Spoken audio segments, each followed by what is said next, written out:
முதலமைச்சருடைய காலை உணவு திட்டம், அந்த திட்டத்துல மாணவருடைய வருகை பதிவு எந்த அளவுக்கு இன்க்ரீஸ் ஆயிருக்கு என்பது இந்த புள்ளியியல் துறை எடுத்த சர்வே மூலம் தான் நம்முடைய அரசுக்கு தெரிய வந்தது. அதே போல கலைஞர் மகளிர் உரிமை திட்டத்துல பெறப்பட்ட மேல் முறையீட்டு விண்ணப்பங்கள் உங்களால் ஆய்வு செய்யப்பட்டு உரிய பயனாளிகள் தேர்வு செய்யப்பட்டார்கள். அந்த திட்டத்துடைய வெற்றிக்கும் இந்த துறை மிக மிக முக்கியமான ஒரு காரணம்.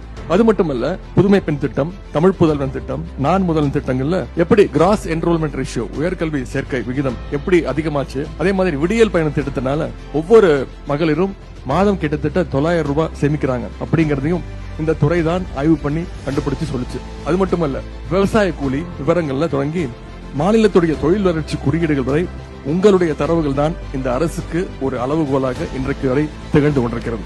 இன்றைக்கு நாம் திராவிட மாடல் என்று பெருமையோடு சொல்லிக் கொள்றோம். அதற்கான அடிப்படைகள் எல்லாமே இந்த புள்ளி விவரங்களை வைத்துத்தான் பெருமையோடு சொல்கின்றோம். புள்ளி விவரங்களை சில அரசுகள் மறைக்கும், சில புள்ளி விவரங்களை பொதுவில் வெளியிட மாட்டாங்க. ஏன்னா அந்த புள்ளி விவரங்கள் அந்த அரசுக்கு சில சமயங்கள்ல சாதகமாக இருக்காது. அப்படி மறைக்கும் பொழுது உண்மையான சமூக நிலைமை ஆராய்ச்சியாளர்களுக்கும் திட்டம் தீட்டக்கூடியவர்களுக்கும் தெரியாமல் போய்விடும். ஆனால் நம்முடைய திராவிட மாடல் அரசை பொறுத்த வரைக்கும் எங்களுடைய திட்டங்கள் மீதும் அதன் செயல்பாடுகள் மீதும் எங்களுக்கு முழு நம்பிக்கை இருக்கின்றது. அதனால்தான் எல்லா தரவுகளையும் புள்ளி விவரங்களையும் நாங்கள் பொதுவெளியில வைக்கின்றோம். மக்கள் நல திட்டங்களை செயல்படுத்த வேண்டும் என்று நினைக்கும் எல்லா ஆட்சியாளர்களுக்கும் முதுகெலும்பு போல் இருக்கக்கூடியது இந்த புள்ளியியல் துறைதான்.